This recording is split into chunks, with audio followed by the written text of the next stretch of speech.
Y cuando quieras, Laura, te doy paso. Gracias Marisa, gracias Juan de. Bueno, buenas tardes, bienvenidos, bienvenidas todas las personas que os estáis conectando. Hoy vamos a dar comienzo a la nueva propuesta formativa que tenemos desde Amigos del Desierto. El título que hemos puesto a este ciclo formativo es La Vía del Koan. El ponente va a ser Ben Diez, que ya le conocemos de las personas que estuvimos en el miércoles de ceniza, tuvimos la oportunidad de conocerle, y las personas que no estuvisteis, pues tendréis la oportunidad de conocerle durante estos 10 días que va a durar el curso. Desde el 18 de abril hasta el 20 de junio tenemos una cita aquí, todos los jueves a las 7 en la hora de Madrid, la hora de España. Como sabéis, y en todos los cursos que hacemos de Amigos del Desierto, vamos a dar unos avisos. Tenéis el correo electrónico, esta vez de sistemas, lo hemos cambiado para los que tenéis el que estábamos dando en otras ocasiones, que sepáis que lo hemos cambiado, es sistemas@amigosdeldesierto.org para las dudas o consultas. Esta sesión, como estáis viendo, está siendo grabada para que los que no puedan conectarse pues puedan verla después en diferido. Y podéis ir escribiendo vuestras preguntas, como siempre, en el chat, y las vamos a leer al final de la sesión. En esta ocasión, para este curso, vamos a hacer un pequeño cambio con respecto a otros que hemos tenido, y es que probablemente vamos a hacer intermedios dentro de la sesión del discurso de Ben, y vamos a dar la oportunidad a que 2 o 3 personas de las que estáis asistiendo podáis responder a alguna de las preguntas que Ben va a hacer. Después, cuando llegue el momento, os iremos dando paso. El tema que toca hoy es del primer día, es la introducción, la vía del Koan. Y nada, como tenemos a Pablo II conectado, le cedo la palabra para que presente a Ben. Pablo y Ben, bienvenidos. Pablo, te cedo la palabra. Pues muchísimas gracias. ¿Qué tal estáis? Estoy encantado de estar con todos vosotros. De verdad que me siento muy contento y bueno, felices Pascuas, porque estamos en tiempo de Pascua. Yo creo que la mayoría de los presentes sentís cierto aprecio por mí, o al menos eso espero, pero yo creo que a partir de este curso vais a sentir directamente amor. Lo digo porque, como le he dicho a él y como he dicho también en fin, al equipo técnico, pues tener a Ben con nosotros es un inmenso regalo que nos hace la vida, que nos hace Dios y que yo os hago a vosotros, ¿no? Porque realmente es un hombre sabio, eh, es un hombre muy iluminado, al menos desde mi parámetro, claro, de todo depende desde dónde se compara, ¿no? Y cuando hablamos de este curso, yo pensé que podíamos titularlo Cómo lavar los platos, pero no me han hecho ningún caso. Porque lo que Ben enseña fundamentalmente es a ver lo que tenemos delante. Y ya con esto casi bastaría, ¿no? Pues no habría más que decir, ¿no? O sea, pero quiero que sepáis dos cosas. Y ya con esto doy la palabra a él, que es lo importante en este momento, ¿no? O sea, una primera es que buena parte del contenido que os va a ofrecer lo he trabajado yo con él personalmente, ¿no? Es decir, él me ha estado también introduciendo con enorme paciencia, dada mi torpeza, en la vida del Koan, ¿no? Y me ha parecido tan fascinante y tan desestabilizador que no puedo poneros de compartirlo con vosotros, ¿no? Porque realmente es un horizonte maravilloso. O sea, que realmente quien quiera estar espiritualmente vivo, mmm, salir de la manera habitual de pensar y de ver las cosas y entrar en otra esfera, pues este es un camino maravilloso, ¿no? O sea, muy, muy disruptivo y muy fecundo, ¿no? Esto por una parte. Y luego, la segunda y última cosa que quiero deciros es que algunos recordaréis, los que estuvisteis presentes en la Pascua y los que lo escuchasteis en diferido, las grabaciones, que yo esta Semana Santa comenzaba contando una pequeña anécdota de un tal Everett, que es un antropólogo que estuvo en unos poblados brasileños, ¿no? Con reservas indígenas, ¿no? Y en esta pequeña historia que compartí y que Ben también conoce bien, ¿no? Pues era la historia de que de pronto en ese poblado donde estaba, pues le despertaron porque todo el mundo estaba mirando hacia la playa diciendo que Sigigai había aparecido y tenía un mensaje que transmitir, ¿no? Entonces este occidental pues miraba hacia esa playa para ver a ese Sigigai, ese espíritu de los pirajas, que es como se llamaba esta población, pero no veía nada, ¿no? Y entonces la conclusión de esta pequeña historia, ¿no? Que todos ellos, los pirajas, veían al Sigigai ahí, pero él, occidental, no veía. La conclusión es que vemos literalmente lo que creemos, ¿no? Y que nosotros, la mayor parte de nosotros cristianos, mm, mm, tenemos nostalgia de ver al Sigigai, de ver a nuestro resucitado, ¿no? Como lo vieron los primeros discípulos, ¿no? Y sin embargo, por nuestra mentalidad occidental, pues tantas veces no le vemos, ¿no? Y, y tenemos entre nosotros hoy a una persona que es Ben Díaz Baruch, que no solamente ha entrado en el relato del budismo zen y por tanto ve lo que los que están en ese relato ven, sino que, y por eso es tan notable su presencia entre nosotros, ¿no? Sino que también ha sabido entrar en el relato del judaísmo y también ha sabido entrar en el relato del sufismo y por supuesto en el relato cristiano, ¿no? Y esto sí que es un privilegio insólito, porque tú puedes conocer a una persona que está en un relato y que dentro de ese relato es una autoridad, pero una persona que es capaz, sin perder la identidad, de ir de un sitio a otro y de comprender en profundidad los relatos, pues esto es algo maravilloso muy especial, ¿no? Y ya no os quito más tiempo. Gracias por vuestra confianza. 250 personas, pues una maravilla. Y le doy la palabra a mi amigo y maestro Ben Díez. Bienvenido.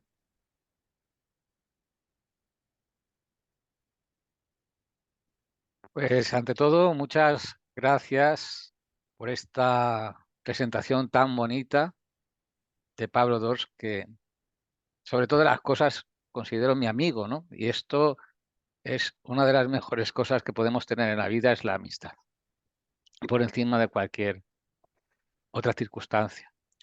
Y también dar las gracias, pues, a los amigos del desierto por haber confiado en mí para compartir estos días y poder introduciros, no solamente introduciros, sino rascar algo más que la superficie en el mundo de los koans. Y esta primera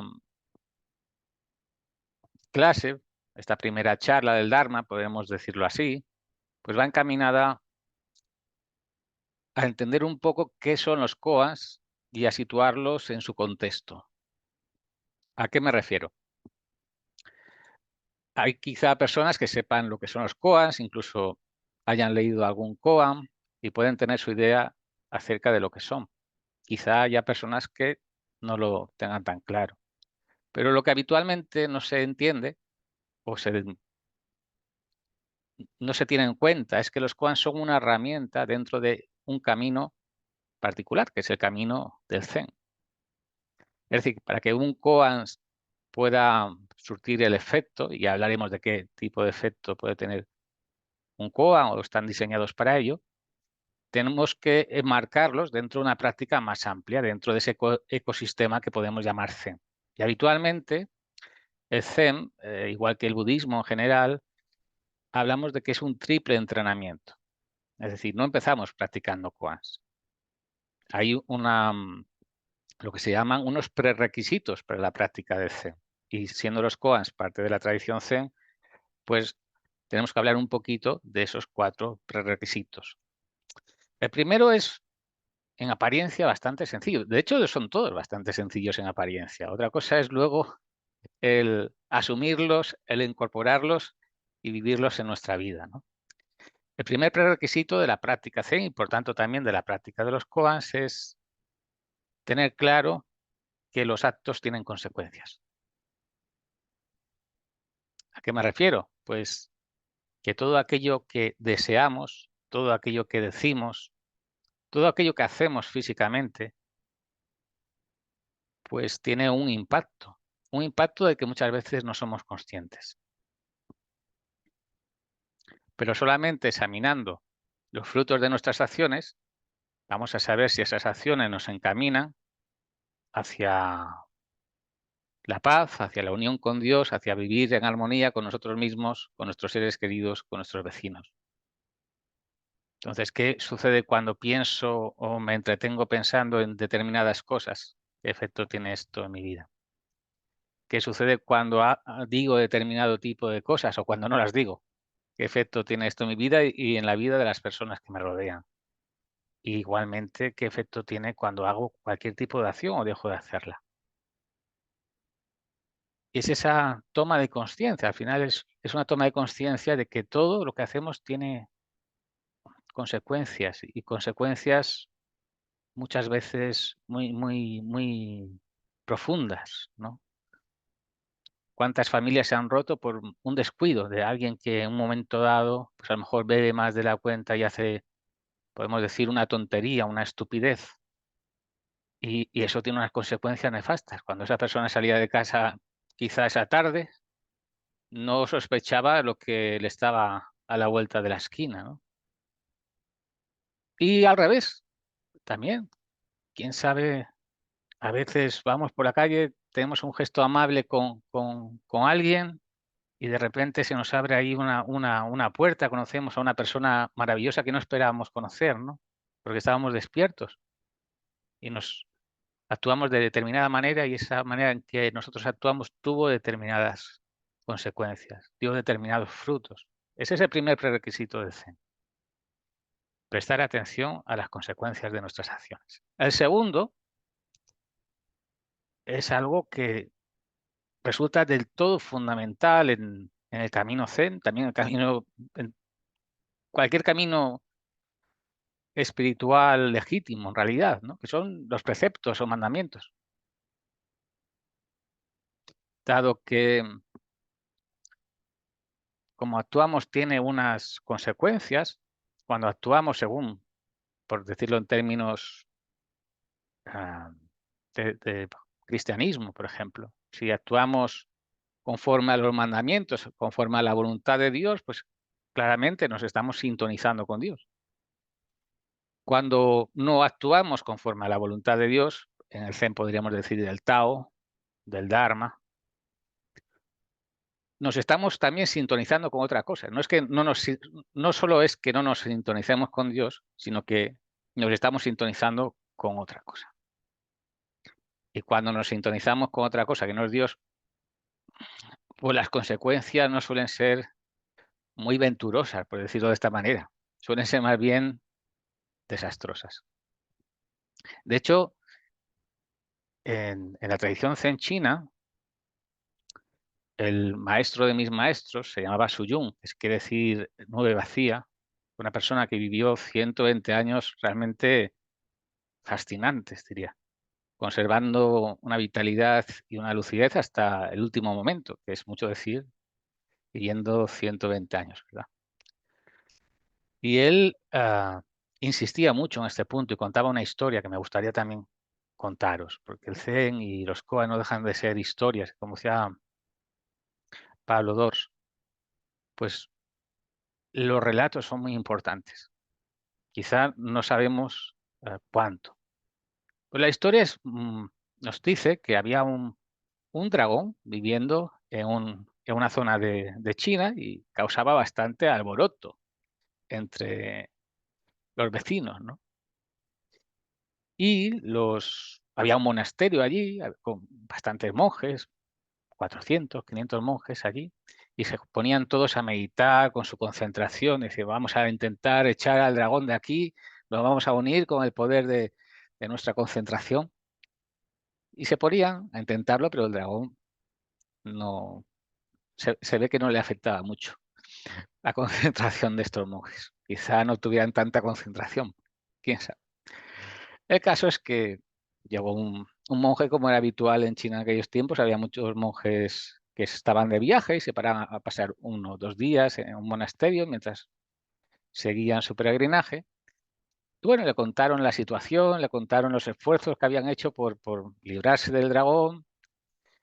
Dijo, mira, dejadme que lo intente yo, si tenéis a bien, ¿no? Y entonces él se fue a ver al dragón, y el dragón pues se marchó, decidió irse. Claro, podéis ver la sorpresa de aquellos 400, 500 monjes intentando, con el poder de la concentración, que el dragón se marchase de allí, y llega este, que tampoco tenía pinta de ser especialmente bueno con la concentración, y el dragón se va. Entonces le preguntan, oye, pero ¿cómo has conseguido que el dragón se marche de aquí? Y dijo, muy sencillo, le dije, mire, señor dragón, está causando mucho alboroto entre los vecinos. La verdad es que no sabemos cómo hacer, en fin, que hay mucho malestar y le agradeceríamos mucho si tuviera la amabilidad de buscarse otro sitio que no nos causara tantos problemas. Entonces el dragón, pues, accedió y se fue. Entonces el maestro Suyun decía, mira, esto tiene que ver con el poder de los preceptos, porque no os imagináis el poder que tiene vivir cumpliendo con la voluntad del Tao, de Dios, como queramos, porque de eso se trata la vida. La iluminación que a veces tendemos a fantasear acerca de lo que es la iluminación, el despertar, todos estos términos tan bonitos y que venden tantos libros, ¿no?, en la sección de espiritualidad de las librerías. Al final, ¿en qué consiste? En hacer lo correcto momento tras momento, es decir, en cumplir los mandamientos. Lo que pasa es que hay una diferencia entre cómo empezamos a cumplirlos, que es un poco, digamos, haciendo un esfuerzo por ponerlos en marcha, y luego vamos poco a poco interiorizando no solamente la letra de los mandamientos, sino su espíritu, hasta que se convierten en una segunda naturaleza. Ese es el objetivo, ¿no? O sea, el principio y el final del camino son lo mismo, pero desde otra perspectiva diferente. El caso es que también en la tradición enfatizamos mucho la importancia de los preceptos para poder meditar de manera segura. Y de hecho se dice, aunque uno tenga mucho poder de concentración, incluso sabiduría que pueda entender los sutras, las palabras del Buda, los koans y demás, como no tenga la base de los preceptos, está abriendo puertas, invitando presencias que no van a dejar de él ni las huellas.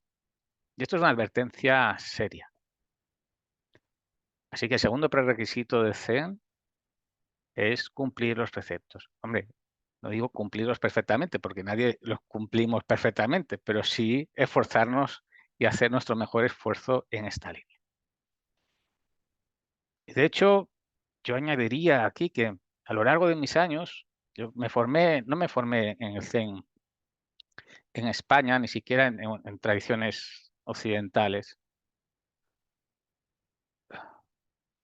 Y cuando luego he tenido ocasión de ir a distintos centros, conocer a distintas personas que los frecuentaban, me daba cuenta de que sus vidas no parecían ser mucho mejores no parecían inspirar demasiado, más bien no.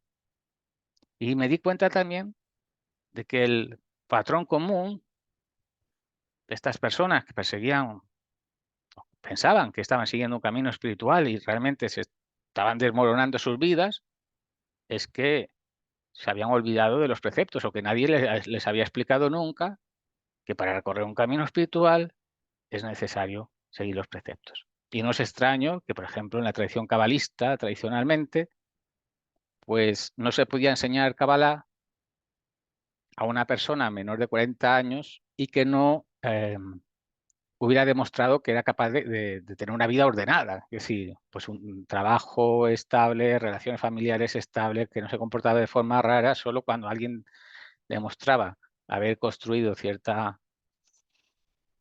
vida equilibrada podía ingresar en lo que es el camino espiritual, porque realmente, si no hay esta protección de los preceptos, las consecuencias pueden ser desastrosas. Entonces, esto es muy importante. Habitualmente no se habla de ello, pero mi labor como sacerdote Zen es hablar de ello precisamente. Ese es mi trabajo. El tercer prerequisito del Zen es tener confianza. ¿Confianza en qué? Bueno, en que todos nos podemos convertir en Budas. Confianza en nuestra naturaleza de Buda. ¿Qué quiere decir esto? Porque también al hablar del Buda, naturaleza de Buda, son palabras que podemos fantasear e imaginar de miles de maneras. Al final, lo que significa que tenemos la capacidad de convertirnos en Buda es que tenemos la capacidad de vivir con amor, con generosidad y con comprensión momento tras momento. Amarás a Dios sobre todas las cosas y al prójimo como a ti mismo. El que ama al prójimo como a sí mismo, podemos decir que es un Buda.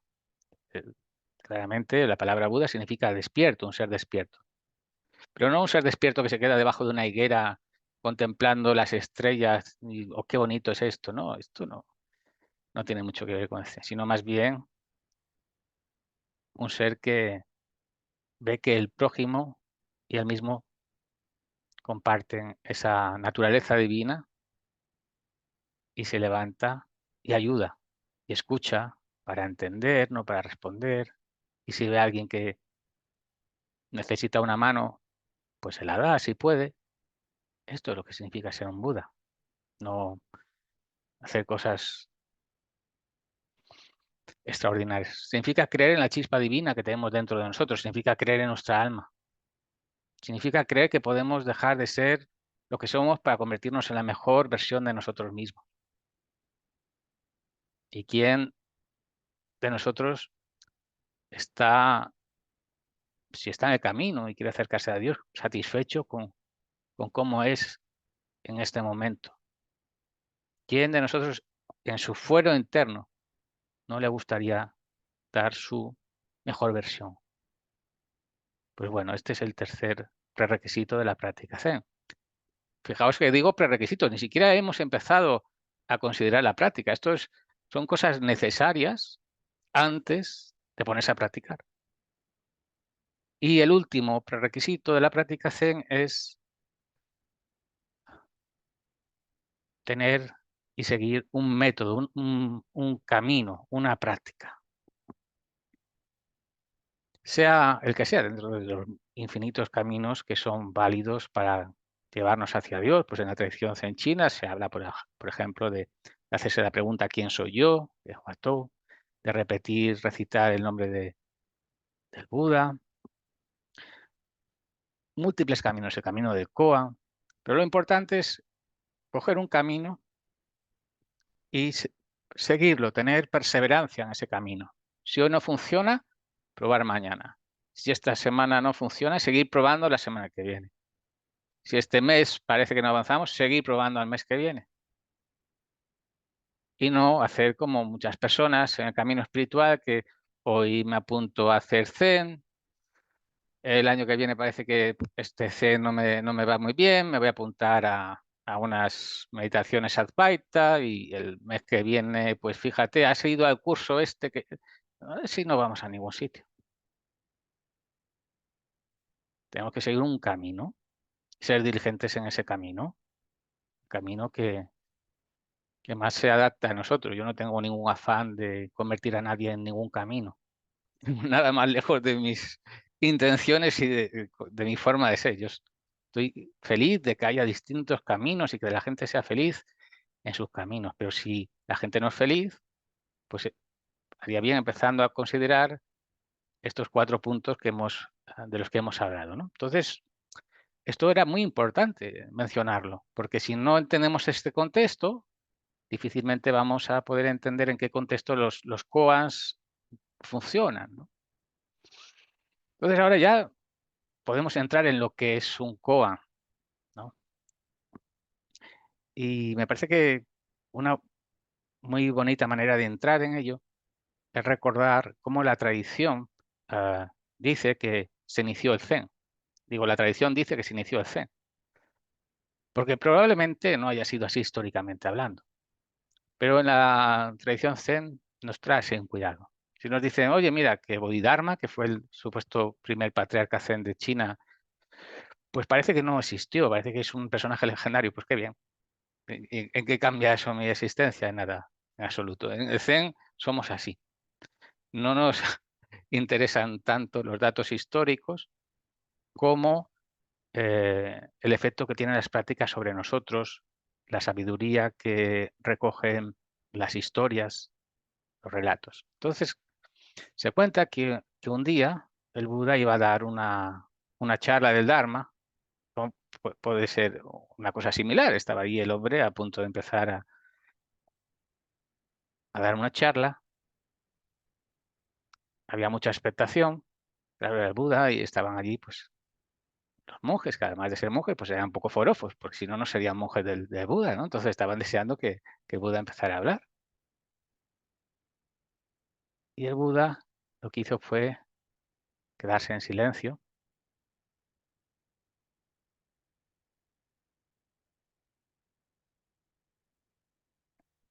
Y de pronto tomó una flor. Yo no tengo una flor aquí hoy, pero tengo mi campanita.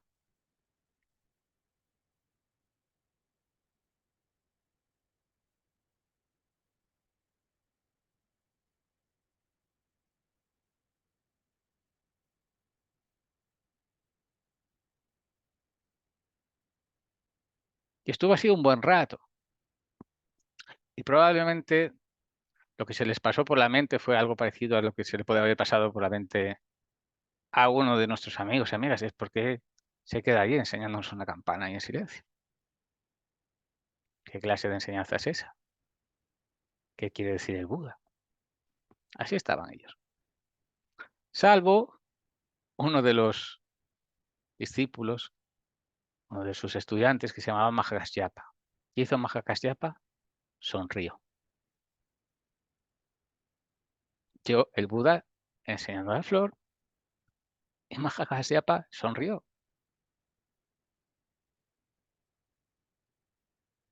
Y así es como la tradición nos cuenta que se inició la tradición Zen. Después de aquello, el Buda le dijo que tenía una puerta, pues lo voy a leer si lo tengo aquí porque es bonito.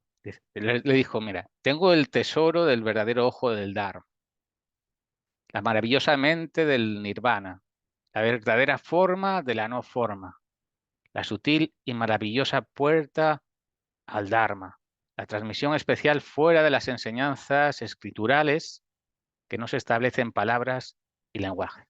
Y ahora se la confío, se la paso, se la entrego a Mahakasyapa. Y a mí siempre me ha parecido extraordinario, ¿no? Que la tradición Zen ponga su inicio en una enseñanza sin palabras y en una sonrisa. ¿Cómo Mahakasyapa demostró que había comprendido la enseñanza del Buda? Sonriendo. A mí, la verdad es que cada vez que pienso en ello, pues me resulta muy emocionante y muy bonito, muy bonito. Entonces, esto es un koan ya en sí mismo, ¿no? Claro, la pregunta es ¿qué le enseñó el Buda a Mahakasyapa? ¿Cuál era el kit de la cuestión?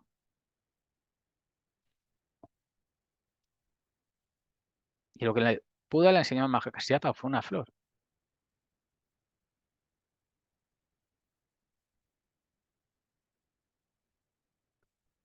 Y Mahakasyapa vio esa flor. por eso sonrió. Seguramente también sonrió porque dijo, mira qué cachondo es el, el Buda que tiene a todos estos locos dándoles una flor. Pero los koans son problemas de la vida cotidiana, nuestros problemas en la vida cotidiana, temas para nuestra meditación. Es decir, tenemos que intentar siempre vincular esa historia con nuestra vida y con la vida de nuestros seres queridos, ¿no?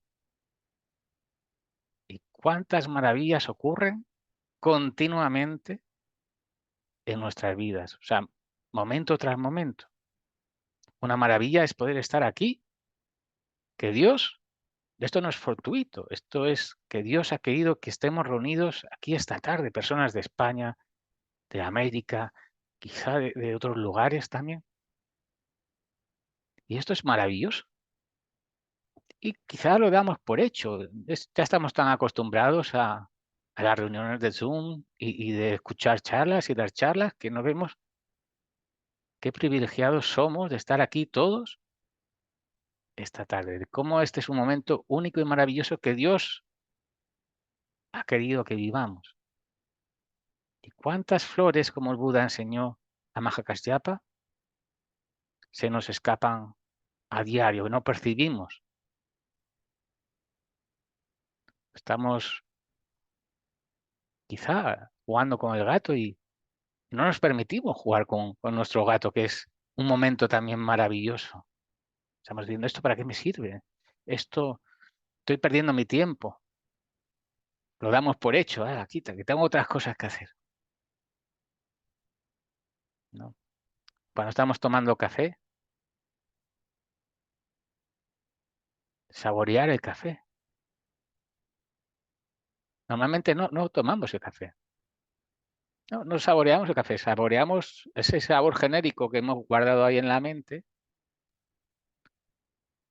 pero no estamos saboreando este café en concreto, este café particular que ahora nos estamos tomando, que no sabe como ningún otro café que nos hayamos tomado en nuestra vida, pero estamos fuera de contacto con la realidad. Entonces, por supuesto, Zen, una de las prácticas esenciales es vivir presentes, pero no presentes de cualquier manera, sino como suele decir Pablo Dor muchas veces, prestar una atención amorosa, pero no solamente es ver con amor, es escuchar con amor, es actuar con amor. E insisto en el tema de actuar, porque en el Zen la sabiduría se define con hacer lo correcto momento tras momento. No es algo intelectual, no es de repente, uy, he entendido un momento, ajá, no, esto, bueno. No, es cómo actuamos en nuestra vida, momento tras momento. Y de hecho, ese es otro koan que es muy conocido. Quizá alguna gente no lo vea como un koan, pero un estudiante en China, en la época dorada del Zen, pues le preguntó a su maestro, maestro, ¿hace usted algún tipo de práctica? Dijo, sí, hago, por supuesto, que hago una práctica. Bueno, y entonces, ¿qué práctica hace usted? Bueno, pues cuando tengo hambre como y cuando tengo sueño me voy a dormir. Estuve decir, hombre, pero esto lo hace todo el mundo. Entonces, ¿quiere decir que todo el mundo hace una práctica espiritual? Se dice, no, no, porque normalmente las personas cuando están comiendo están en cualquier otro sitio menos comiendo. Están pensando en cualquier cosa, no están saboreando la comida, no han dado gracias por ella. No, están reconociendo el milagro que está sucediendo ahí.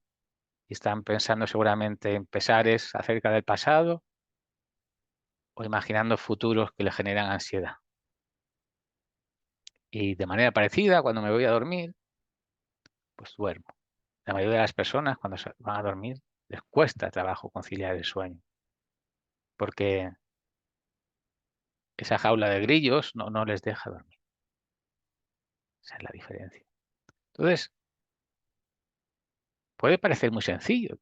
De hecho, es muy simple de entender y muy difícil de vivir. El Zen es esto, es como son cosas muy sencillas, pero que tenemos que aprender a incorporar, a vivir de verdad, ¿no?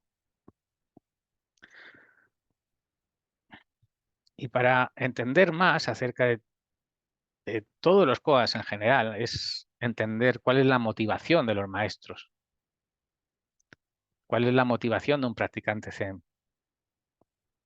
Y eso se resume en algo que llamamos los 4 votos del Bodhisattva, ¿no? ¿Qué son los 4 votos del Bodhisattva? Pues es precisamente la orientación que tenemos nosotros en la vida como practicantes de Camino Zen. Primero es comprometernos a, tradicionalmente se dice liberar a todos los seres, pero más bien es ayudar a todos los seres a que vivan en paz. Esa es una llamada muy alta, pero es amar al prójimo como a uno mismo. El segundo voto es comprometernos a transformar todas nuestras pasiones, nuestros deseos mundanos, egoístas, aquellas cosas que nos hacen pues no cumplir los mandamientos, porque al final cuando no actuamos como Dios quiere es porque actuamos como le apetece más bien a nuestro ego. Y ese segundo voto del Bodhisattva es comprometerse a transformar todas estas pasiones o deseos mundanos. El tercero es aprender a dominar todas las puertas del Dharma. ¿Y qué son puertas del Dharma? Bueno, en un contexto budista se suele entender que son distintos tipos de práctica que se adaptan mejor a distintos tipos de personas.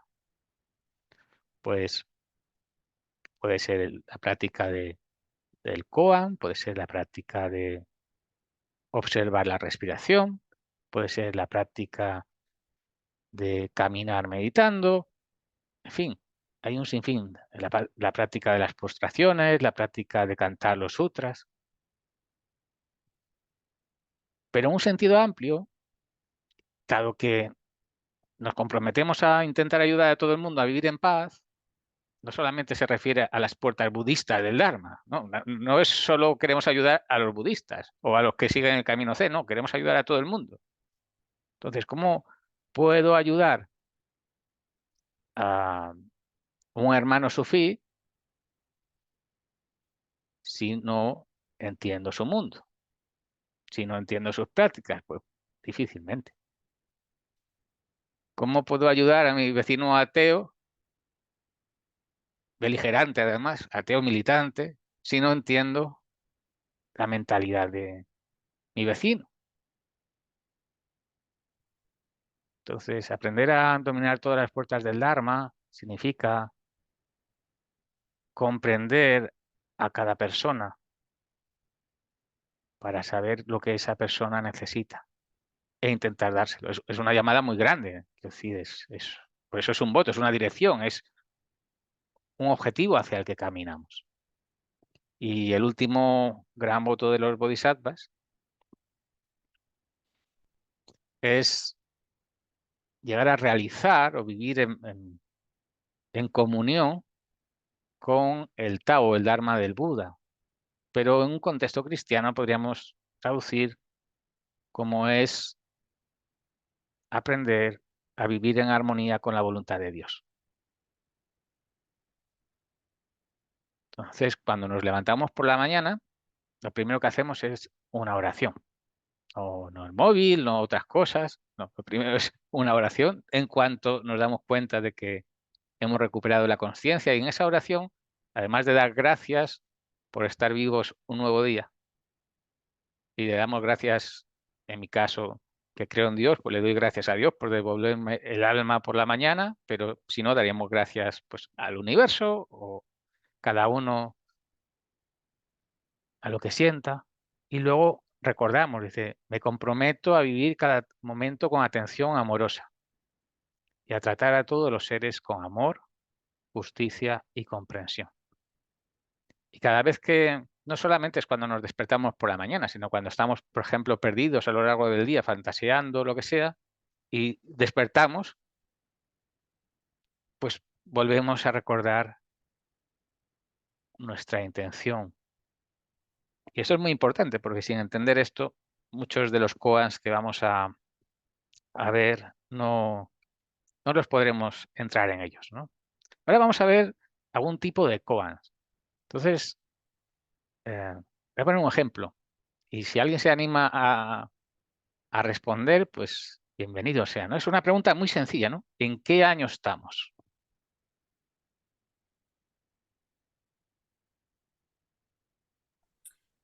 Y para las personas que queráis responder a la pregunta que ha hecho Ben, tenéis en el Zoom abajo 3 puntitos con las reacciones. Entonces, si vais levantando la mano, os abrimos el audio. Y mientras alguien se anime o no, que mejor interactúe, porque luego le voy a invitar a tener a esas personas una experiencia koan. Y esto es un punto importante también en esta presentación, que es que perder la vergüenza a equivocarnos o a decir cosas que a lo mejor no es la respuesta que el koan esté buscando, porque todos queremos demostrar que somos muy inteligentes, muy sabios y queremos dar una buena respuesta y que nos aplaudan por ello, pero así no vamos a aprender nunca.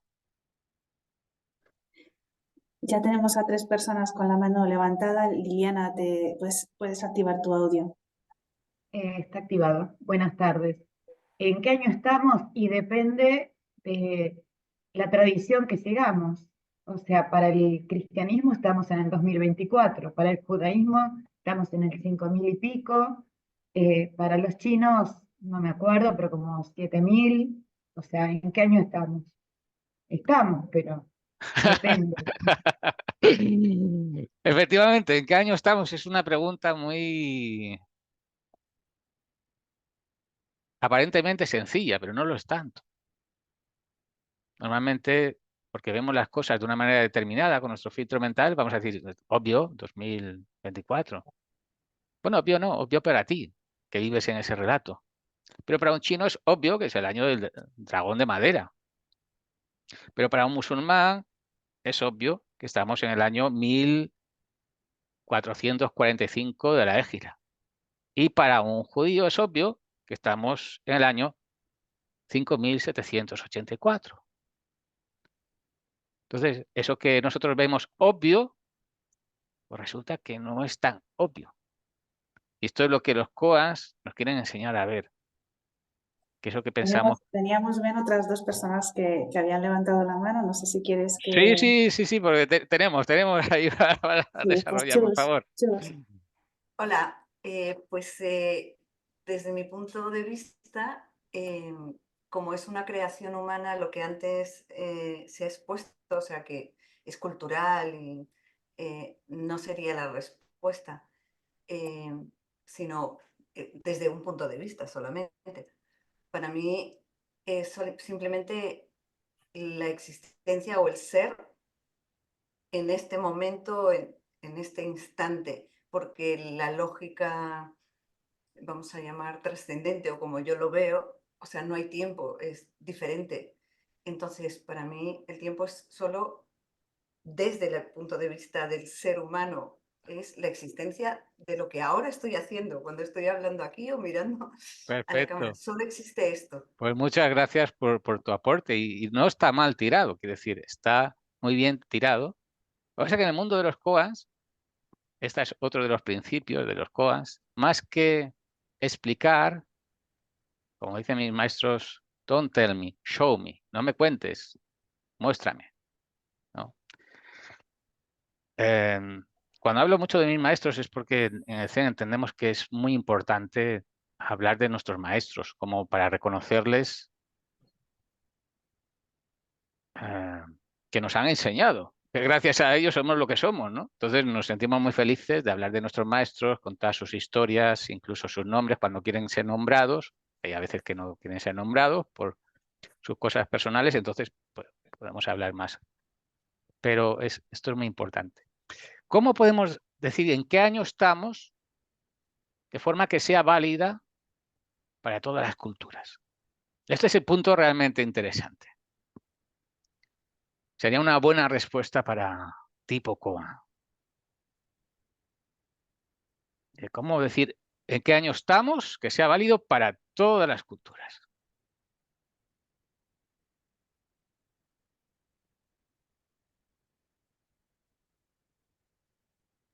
Vamos a dar paso, si os parece, a María Jesús, y si te parece bien, en cada pregunta que hagas dejamos a 3 personas Perfecto. que den su aportación, porque hay hay más manos levantadas, pero bueno, por ir controlando un poco el tiempo de la Nada, que sesión. sean respuestas rápidas, es decir, alguien que quiera decir cómo podemos expresar en qué año estamos, que sea válido para todas las culturas. Ya está, sin más. Aquí Pues todas las María respuestas José. son bienvenidas.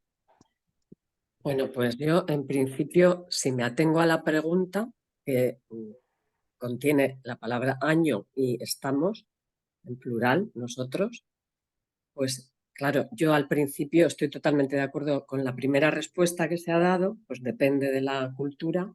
También he pensado que yo estoy en el año 62 de mi vida, pero eso es algo muy individual. Y ya si es plural y es año, pues ahí está la trampa, en la pregunta está la trampa, porque en realidad, si se trata de hablar del tiempo en el que estamos, pues estamos en el ahora. Pues bien, gracias por la respuesta. Vamos a hacer esto que sea dinámico, que más que extendernos en ello, más que contar, vamos a intentar encontrar cómo expresar en qué año estamos y cuando estamos, pues sí, hay esas trampas, ¿no? ¿Qué significa estamos? ¿Quiénes estamos? ¿Los que vivimos en Oviedo? ¿Los que estamos aquí reunidos? ¿Quiénes? Bueno, puede ser, pero ¿cómo expresarlo de forma que sea válido para todas las culturas? Vamos a ver qué opina Rafael de la Asunción. Estamos en el último. Bueno, está bien, bien tirado también. Y creo que queríamos dar paso a una tercera intervención, ¿verdad? Bueno, ya es la quinta, pero vamos a hacer la última, que es Magdalena y Paula. Gracias. Bueno, para mí estamos pues en el año de mi vida, de acuerdo a los años que he vivido. Sería mi respuesta. Bueno, pues muchísimas gracias a todos por participar y por animaros. Y de verdad, no hay malas respuestas. La única respuesta es aquella que no nos atrevemos a dar por quedar mal. No, no, no. Aquí estamos todos para aprender juntos en un entorno de confianza y amistad y de personas que queremos crecer juntos hacia Dios, hacia el Tao, o cada uno que se lo mire. Pues mirad, una buena respuesta podría ser, estamos en el año en el que los amigos del desierto han hecho un curso de koans.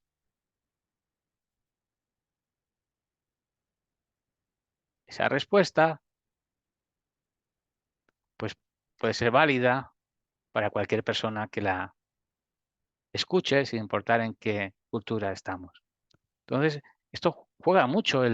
Los koans nos quieren enseñar a detectar dualidades y cómo superarlas. Por ejemplo, una vez le preguntaron a uno de mis maestros, a Thich Nhat Hanh, a Thai, súper famoso, me imagino que la mayoría lo conoceréis. Yo tuve la gran bendición de pasar 3 meses con él en Plan Village en el invierno de 2001, o sea que ya ha llovido, durante los 3 meses del retiro de ese invierno, y de hacerle preguntas todos los días y de ser su traductor para lengua hispana, ¿no? De una persona que me ha influido mucho y a la cual estoy muy agradecido. Y me emociona siempre que me acuerdo de él. Pues una vez le preguntaron, él era de Vietnam, y una periodista le preguntó, oiga, ¿usted es de Vietnam del Norte o de Vietnam del Sur? Claro, si hubiera respondido de Vietnam del Norte, pues uno de los dos bandos no se iban a quedar muy contentos. Y si hubiera respondido del Vietnam del Sur, pues lo mismo. Y realmente a él le importaba un bledo de Vietnam del Norte o Vietnam del Sur. Lo que le importaban eran las personas que estaban sufriendo.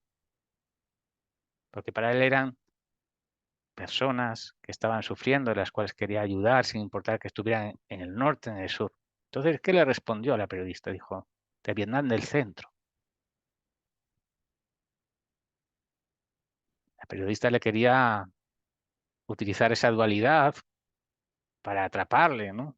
Pero bueno, siendo un maestro zen de calibre que era, obviamente no iba a entrar en esa trampa. Pero nosotros nos ponemos esas trampas muchas veces. Estoy con estos o con aquellos. No sé. Vamos a ir viendo ejemplos de koans, de dualidad, y sobre todo la idea es que aprendamos a ver este tipo de dicotomías en nuestras vidas. Puede ser que vivamos encarcelados en alguna de estas dicotomías. Otro tipo de koan, por recordar otra vez a Thay, a Thich Nhat Hanh. Thay significa maestro en vietnamita, es como habitualmente le llamábamos.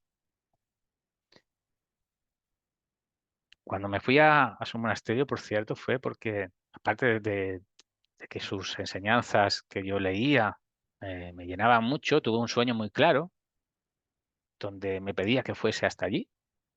Y habitualmente en el relato occidental, habitualmente, porque hay excepciones, pero no creemos mucho en los sueños. No nos hacemos muchas preguntas del tipo, ¿quién o qué fabrica todos los personajes que vemos en nuestros sueños? ¿Quién les da forma? ¿Quién pone las palabras en su boca?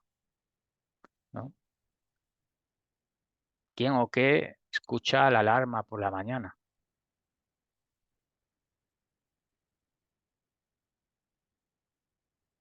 ¿Qué es un sueño? Pues hay muchas cosas que damos por sentadas y no están tan claras. Pero vivimos como queremos que todo haga sentido para no sentirnos incómodos y no admitir que hay tantas y tantas cosas que no sabemos. Sin embargo, esa mente no sé es una mente muy importante, ese no saber. Entonces, yo creo que por el tiempo que es, me gustaría hacer una pregunta, si alguien se anima a responder, y primero la voy a hacer porque a lo mejor, que es preguntar, ¿cuántos años tienes? ¿Quién se anima a responder a esta pregunta? Pues ya sabéis que levantáis la mano y os activo el micrófono. También podéis ir haciendo, ven, antes ha habido muchas personas que han ido haciendo comentarios por el chat. Han ido dando la solución por el chat. Entonces, si os parece, animaros 2, 3 personas, 4 como mucho, a levantar la mano para intervenir en directo. Y mira, David, te voy a activar el micro. Y el resto que queráis ir poniendo cosas por el chat, pues también está muy bien ir leyendo. Yo diría 13.770 millones de años, desde el Big Bang, por decir. Bueno, está bien tirado, está bien tirado. Pero no he preguntado cuántos años puede que tenga tu cuerpo, sino cuántos años tienes tú.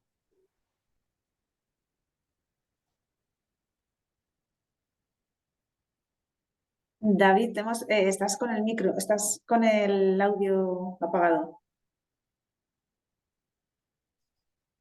Levanta. Espera un segundo. Perdona, David, ahora. Sí, ahora, perfecto. Sí, me reafirmo. Ven, creo que tengo 13.770 millones de años. Bueno, qué pocos años tienes, pero qué pocos años tienes. Está muy bien, está muy bien. Gracias por participar. Liliana. ¿Cuántos años tengo? Bueno, depende. Si lo miro desde el lado cronológico, lo que dice mi documento de identidad, o si cuál es mi edad emocional, mi edad mental, o los años que realmente he vivido en el presente. No sé, es muy relativo. Claro, pero una explicación no es una respuesta. Una respuesta es algo, tengo como antes, 13.000 años, fantástico. Pero ¿cuántos años tiene nuestra alma? ¿Lo ves? Nuestra alma es infinita, no tiene edad. Bueno, está bien, gracias por la respuesta. Estos son koans. Y la única manera de entrar en el mundo del koans es sufrirlos en primera persona. He dicho sufrirlos porque a veces se sufren. pero es un sufrimiento de este que es como ir al médico que nos sana, porque nos hace ver que cuando decimos, ¿cuántos años tienes habitualmente? Porque aquí queremos dar una respuesta inteligente y sabia, que era lo que dije que precisamente tenemos que huir de ello. Pero cuando alguien nos pregunta cuántos años tienes, pues los años que uno tenga. En mi caso, por ejemplo, serían 46. Pero realmente esos son los años que tiene mi cuerpo, ¿no? ¿Y qué pasa con los 9 meses aproximadamente que he estado en el vientre de mi madre? Esos, bueno, no los contamos porque es una convención que utilizamos. Pero ¿cuántos años tenemos en verdad? ¿Cuántos años tiene nuestra alma? ¿Quiénes somos? Ese es Beloved, el tipo. ¿te animas a dar una respuesta? Yo iba a decir los necesarios. Muy bien, muy bien. Estamos ahí jugando. Ven, ya no abrimos más micros, pero doy paso a Marisa porque hay muchas preguntas, Muy hay bien, muchas respuestas por el chat y para que ella nos haga un resumen. perfecto. Bueno, por aquí tenemos un pupurri variado. Hay quien ha dicho muchos. 2/3 de mi vida, la edad, 61 o la que sea. Nací ayer, tengo por aquí. Los que me faltan por vivir, los que he vivido, los que Dios me ha permitido vivir. Ninguno. El tiempo que he vivido vivo con sentido, los que estoy viviendo ahora, no tengo ninguno, soy eterno. Lo suficientes para entender a Ben, ha puesto alguien por aquí. Yo todavía no tengo lo suficientes para eso, o sea, yo no me entiendo a mí mismo muchas veces. O sea, es más fascinante todavía. Infinitos, los que tengo hoy, ninguno otra vez, en fin, hay un pupurri. Muy bien, muy bien. Pues nada, vamos a dejarlo ahí, porque no se trata de dar una respuesta, pero una respuesta que es muy honesta y que es muy invitadora al descubrimiento personal. Es, bueno, primero no ser pretencioso, decir, pues los años que tengo. Y si quiero jugar, jugar, porque está muy bien también. Para eso estamos aquí, para jugar. Es decir, todo está bien.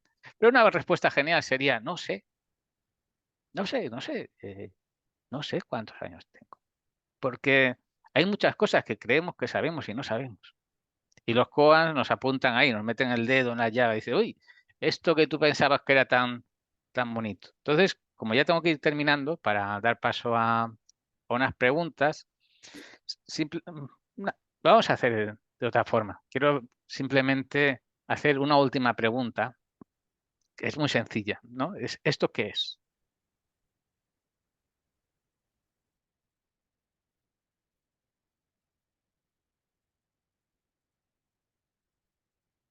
Os voy a dar paso a Chus, que además tenía la mano levantada de antes, luego a Piluca y luego a Ramón. Perdón, era la mano de antes, que no había nacido todavía, porque No nací pasa cuando me voy nada. al retiro. O sea que... Vale.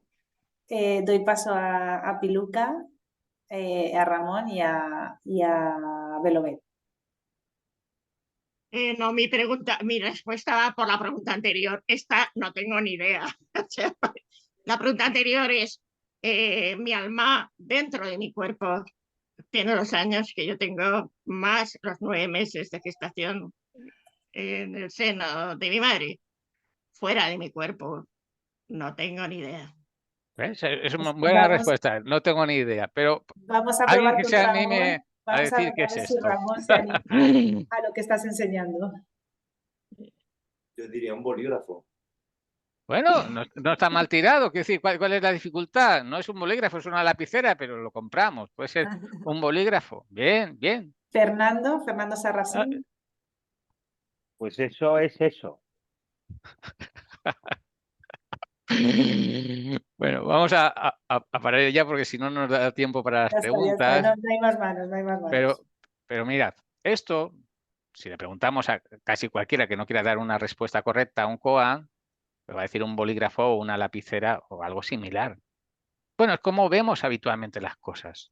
Bien, pero si ahora os dijera, uy, es que me está picando muchísimo la espalda y no me alcanzo, ¿no? Entonces, ¿qué es esto? De repente, como tengo un objetivo diferente, esto se convierte en un rascador, ¿sabes? Y de repente es que me dan unas ganas terribles de acuchillar a alguien. ¿Qué es esto? Pues dices, ¿sabes? Es un objeto punzante, un arma en potencia, ¿no? O sea, habitualmente vemos los objetos y tenemos muy claro lo que son. No nos paramos a pensar que realmente estamos viendo simplemente una alternativa que nuestro cerebro o nuestra mente ha construido en ese momento en función de una serie de cosas que no tenemos tiempo para entrar ahora, pero cuando yo os doy una pista de, uy, me quiero rascar, de repente vemos otra cosa. Uy, de repente me da una gana de utilizar así el punzón, pues se convierte en otra cosa, ¿no? Entonces, ¿qué es? Pues una respuesta muy buena sería coger un papel y escribir algo. Don't tell me, show me, muéstrame su función. Y en ese momento que yo lo utilizo, eso es lo que es. Pero cuando yo lo estoy utilizando para hacer eso, sea lo que sea. Bueno, y entonces hasta aquí lo que es esta introducción y creo que ahora hay alguna pregunta, tiempo para alguna pregunta. Ben, es verdad que como lo hemos hecho un poco diferente a otras veces y ha sido más interactivo, ahora mismo no tenemos todavía ninguna pregunta, pero animaros a hacer las preguntas en el chat y Ben ya desde este momento las empieza a responder hasta las 8:15. Ya no en cuestión de estas cosas que hemos trabajado, de dar una respuesta, pero si tenéis alguna pregunta de lo que hemos hablado, de los koans en general o del Zen, pues adelante, es una oportunidad muy buena.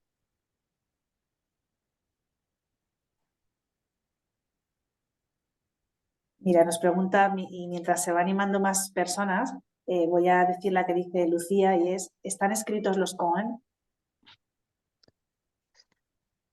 Los koans sí, hay muchas colecciones de koans tradicionales, pero ¿están escritas las respuestas a los koans? No. No. De hecho, esa es una de las grandes frustraciones de muchos practicantes zen o gente que le gusta el tema de los koans, que le gustaría tener un libro con las respuestas, pero eso es un secreto que nos vamos a llevar los maestros zen a la tumba, a no ser que nos paguen lo suficiente, claro. Ven, por aquí preguntan si se pronuncian siempre en forma de pregunta. Y luego hay alguien, Javier, pregunta de qué tenemos que protegernos. Supongo que al hilo de algo que has comentado antes.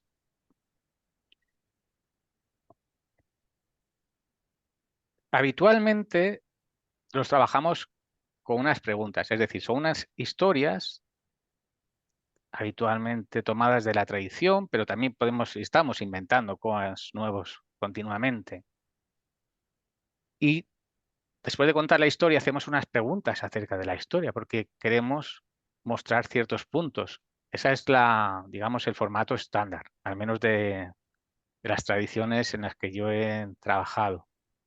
¿Qué tenemos que protegernos? Pues de nuestra estupidez, básicamente. De eso tenemos que protegernos. De la hostilidad que hay en nosotros, de la ira, de la codicia que hay en nosotros. Os voy a contar un koan rápido, pero que ilustra muy bien de qué tenemos que protegernos y para que veáis cómo funcionan los koans. Y así ponemos otro ejemplo más. Fue en el año 2002, es decir, ya ha llovido también, que me fui por China de viaje de estudios por unos cuantos monasterios, donde me quedé a dormir y varios días pues haciendo entrevistas con los abades, en fin, con los directores de los programas de estudio, profesores de música. Yo era ya sacerdote. Entonces, un día en el sur de China, en la provincia de Guangdong, está el monasterio del sexto patriarca Zen de Huineng. Pues estaba hablando con el abad y el abad fue muy amable, me sacó a la terracita, podíamos ver el cielo. Entonces me planteó allí un koan. Dijo, oye, ¿de qué color es el cielo? Y yo le dije sin pensar, pues de color que lo ven tus ojos. Y me dijo, bueno, muy mala respuesta, vámonos para adentro, hay que seguir trabajando. ¿Qué pasó? Yo me fui caldeando por dentro. Digo, ¿quién es este señor para decirme que esta respuesta no fue buena. Evidentemente era una respuesta estupenda a la pregunta que me hizo. Encima me ha dejado mal delante de todos estos monjes. No sé qué se cree que es. Esto es hospitalidad. Yo me fui encendiendo por dentro, di incluso una mala contestación en un momento dado, hasta que me di cuenta de lo que estaba pasando. Digo, ostras, este hombre me ha metido ahí el dedo para tocarme mi orgullo y yo me he mordido el anzuelo y ahí que me he ido con todo, ¿no? La respuesta en sí era súper buena, pero el lugar y mi mente y mis semillas negativas no estaban obviamente demasiado trabajadas o tanto como debían estarlo, porque fue un claro ejemplo de fallar un koan. Es decir, un koan nos despierta muchas cosas dentro. Y de eso es de lo que nos tenemos que proteger, de dejarnos llevar por esas semillas negativas, como en mi caso fue el orgullo y la ira en ese momento. Gracias. Gracias, Ben. Nos preguntan, hay ya un montón de preguntas en el chat. Nos preguntan, una de ellas es si no hay ninguna pasión buena, ninguna necesaria. Depende de lo que entendamos por la palabra pasión. Cuando yo utilizo la palabra pasión en este sentido, me refiero a deseos mundanos que pensamos que nos van a hacer felices, como perseguir el dinero, perseguir el sexo, perseguir la comida, perseguir la fama, el reconocimiento, todo este tipo de cosas. Lo que son las pasiones positivas dentro de un contexto zen lo solemos llamar aspiraciones. Pues el deseo de ayudar a todo el mundo, el deseo de transformar nuestras aflicciones, es una cuestión terminológica. Hay aspiraciones que son necesarias y hay deseos que son malsanos.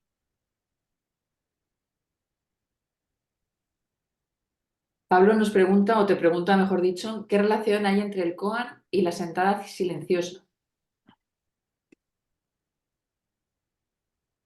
Ninguna. Ninguna. Habitualmente se asocia el zen con sentarse a meditar, cosa que es bueno, sobre todo en nuestro ámbito, porque se repiten las palabras de gente a lo mejor que quiso vender un eslogan fácil, tipo el zen es sentarse, pero esto es un completo disparate. El zen consiste en estar asentados en una atención amorosa y en un actuar amoroso, que no tiene nada que ver con sentarse. Puede ser sentarse, puede ser caminar, es nuestra vida cotidiana, es cómo prestamos atención en nuestra vida cotidiana. Entonces, cuando nos sentamos, podemos estar trabajando con un koan, sí, y podemos estar recitando mantras y podemos estar haciendo cualquier otro tipo de cosas, perdidos en nuestras fantasías. Cuando caminamos, lo mismo, es decir, no hay ninguna postura que sea idónea para trabajar un koan. De hecho, hoy en día, para los koans, cuando nos lo da un maestro, y todos los maestros tenemos a su vez maestros, es decir, esto es un proceso de no terminar, es para afilar nuestras mentes, ¿no? Y es muy bonito. Yo llevo con mi maestro actual de koan pues 7 años. Y él con los suyos, quiero decir, esto es así como funciona. No es que llegues a un punto donde ya no necesitas tener un maestro. El caso es que te dan el koan y de vez en cuando a lo largo del día lo vas refrescando, lo vas recordando y vas dejando que trabaje en tu interior, porque no quieres darle una respuesta intelectual. De repente te surge una respuesta que tú piensas que puede ser correcta, la presentas al maestro y dice, no, esto es, sigue buscando. Pues nada, pues no iba por ahí la cosa. Así que no hay mucha relación entre el koan en sí y la postura sentada. O, por decirlo al revés, el koan tiene relación con todas las posturas.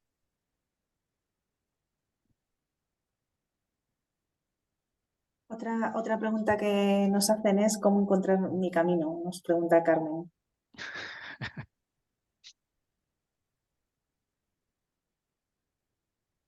El camino es donde estamos y el siguiente paso que queremos dar.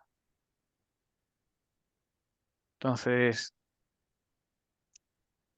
es la pregunta. ¿Queremos dar un paso en ser más generosos, en ser más amables? Pues ese es el camino, ¿no? Momento tras momento, acción tras acción.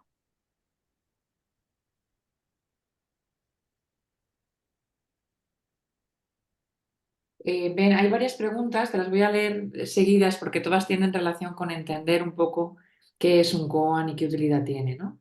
Entonces dicen, por ejemplo, ¿quién eres? Es un koan. El koan desconcierta para despertarte.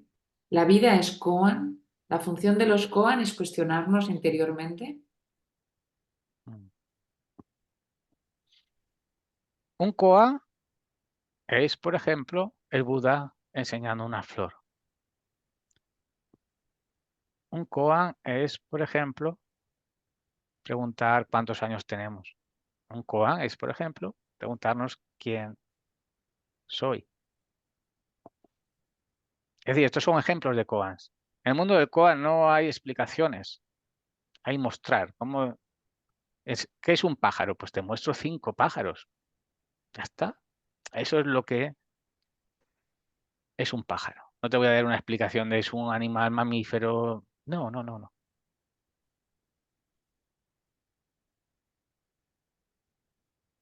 ¿Para qué sirven los koans? Pues tienen varias utilidades. Una, para hacernos ver que esas cosas de las que estamos tan seguros quizá no lo estemos. Para despertarnos, en otras palabras, al momento presente.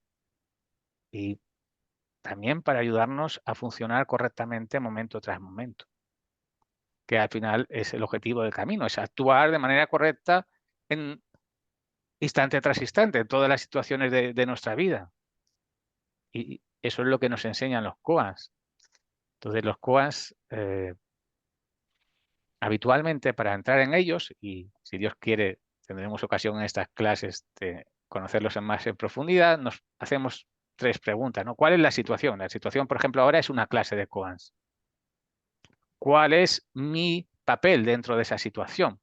En este caso, mi papel es ser el profesor.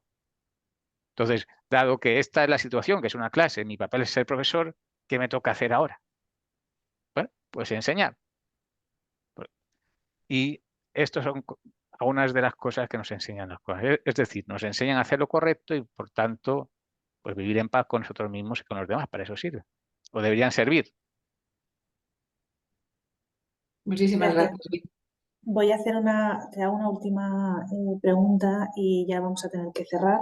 De repente hay un montón de preguntas ya en el chat, pero tenemos el tiempo cumplido. Entonces, hay varias relacionadas con recomendaciones para la práctica del koan o alguna lectura para practicar, para introducirse en el koan. Incluso también nos preguntan si algún koan en la Biblia.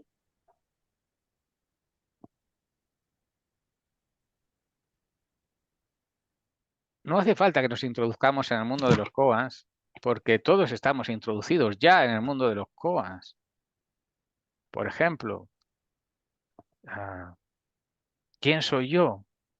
¿Cuándo soy yo más yo? Cuando estoy siendo padre, cuando estoy siendo esposo, cuando estoy a solas en el autobús. ¿Quién soy yo? No tenemos que tener ninguna introducción a esto, porque son cuestiones que todos tenemos. Quizá no de manera consciente. Introducirse en el mundo de los koans, leer es como intentar sanar el hambre leyéndose una carta de un restaurante, ¿no? Es imposible avanzar en el mundo de los koans a través de la lectura. La tradición, es imposible realmente aprender un camino espiritual a través de la lectura. La lectura nos puede ayudar, pero como se aprende un camino espiritual es con un maestro. Esto es así. Y más especialmente en el mundo de los koans, porque el maestro te plantea una situación, ve cómo tú reaccionas y te va guiando. Es la única manera de entrar. ¿Hay algún libro recomendable sobre koans? Pues mira, el único que me viene a la mente es uno que escribió Jodorowsky, que hace mucho tiempo que no leo, pero yo cuando hice esta misma pregunta me dijeron, mira, es como una pérdida de tiempo, me respondieron de manera parecida como os acabo de responder, y dijeron, pero hay un libro que escribió Jodorowsky, se llama como el dedo, la luna o algo así, no estoy seguro, que está medio bien. Es la única recomendación que os puedo dar. Muchas gracias, Ben. Pues nada, tenemos el tiempo cumplido. El curso dura hasta las 8:15. Así que nada, pues muchísimas gracias por tu curso de hoy, que ha estado fenomenal. Nos despedimos hasta el próximo jueves a las 7, que tenemos aquí una cita. Mañana vais a recibir un correo con el enlace a las grabaciones y la clave para acceder a las grabaciones. Y nada, no sé si Pablo quiere decir algo de despedida.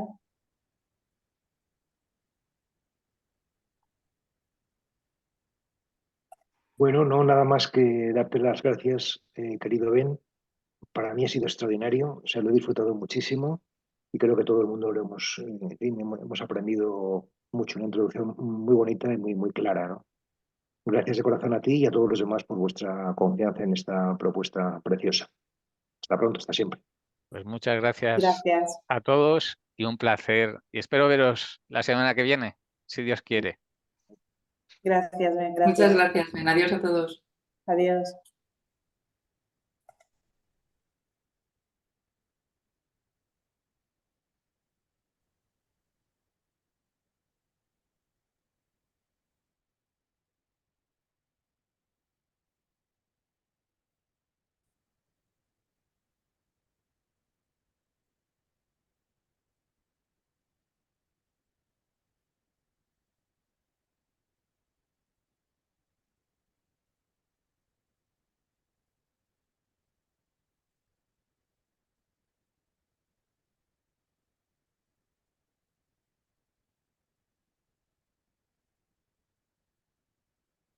Nosotros no nos vamos, nos quedamos aquí.